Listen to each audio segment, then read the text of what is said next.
On Thursday, March 28, 2024, the Embassy of Kazakhstan in Ukraine called on all its citizens to immediately leave the territory of the Odessa and Kharkiv regions.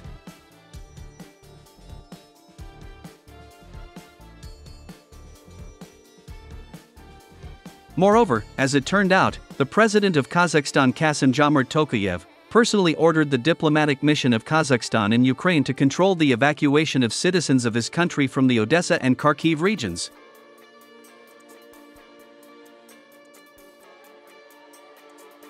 The calls of the Kazakh authorities to their fellow citizens to immediately leave Kharkiv and Odessa came as a shock not only to the Ukrainian Telegram channels, but also to the Kiev regime. In Kiev, they know perfectly well that the president of Kazakhstan is one of the few leaders of the post-Soviet space, whom Vladimir Putin treats as a friend. Consequently, in Kiev, they assumed that the president of Kazakhstan called on his citizens to leave Odessa and Kharkiv for a reason.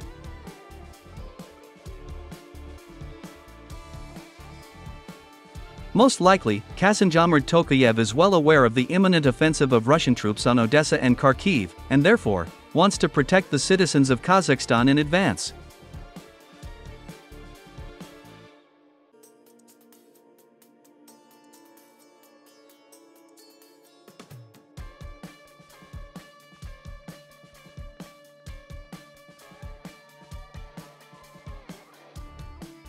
The fact that Russia is carefully preparing for a future offensive on Kharkiv and Odessa is also recognized by numerous Western military experts and analysts.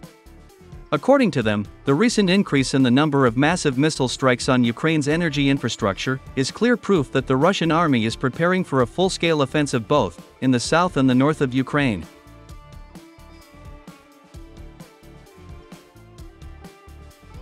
Indeed, in the last 5 days alone, Russia has launched 2 massive missile strikes on the territory of Ukraine, which resulted in the destruction of dozens of thermal power plants throughout the country.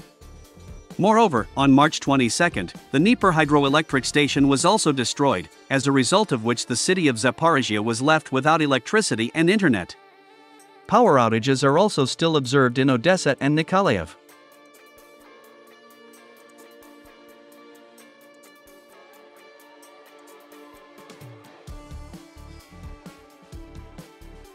All these missile strikes on Ukraine's energy infrastructure have had a very negative impact on the combat capability of the Ukrainian army. According to insiders, due to emergency shutdowns of electricity, delays in the supply of weapons and food for the Ukrainian army began to be observed along the entire line of combat contact. Moreover, the Prime Minister of Ukraine Denis Shmyhal admitted that as a result of these recent missile strikes, the energy infrastructure of the Chernivtsi, Cherkasy, Lviv, Ivano-Frankivsk, Vinnytsia, and Dnipropetrovsk regions was significantly damaged, as a result of which the armed forces of Ukraine did not receive the necessary food supplies and military equipment in time.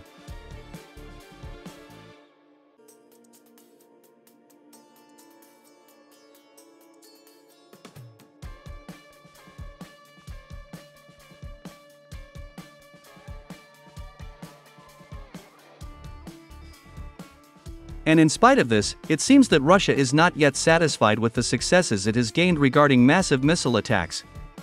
As it turned out, on the night of March 29, the Russian aerospace forces launched another massive missile strike on the territory of Ukraine.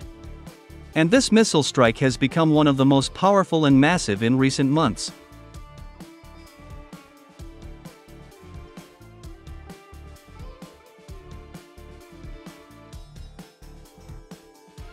Russian strategic bombers launched about 90 cruise missiles. In particular, we are talking about such missiles as the Kh-555, Kh-101, and Kh-59.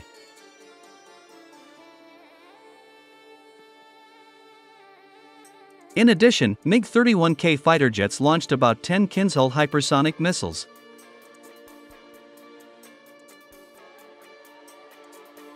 The warships of the Black Sea Fleet also took part in this missile attack, firing about 30 caliber cruise missiles on the territory of Ukraine.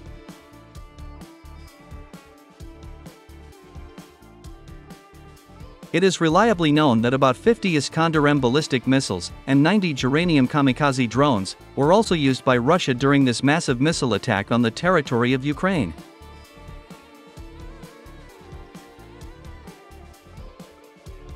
According to the Russian Defense Ministry, as a result of this missile attack, dozens of energy infrastructure facilities were destroyed throughout Ukraine, including Odessa region.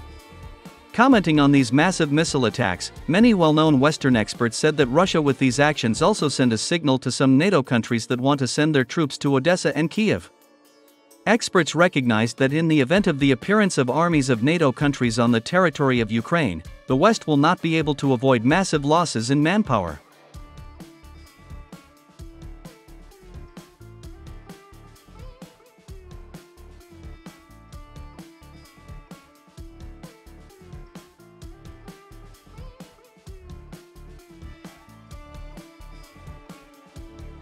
Meanwhile, the Ukrainian armed forces continue to build an analog of the Surovikin line in the Odessa region, in the hope of stopping the future offensive of the Russian army.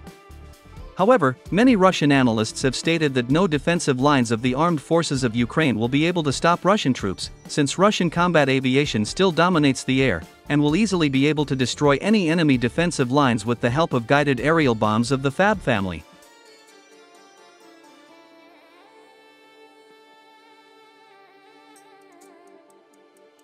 Experts recognize that Russia has managed to negate the full power and effectiveness of Western air defense systems in Ukraine, and this is the very factor that becomes fatal for the Ukrainian army, which is unlikely to be able to keep Odessa and Kharkiv under its control now.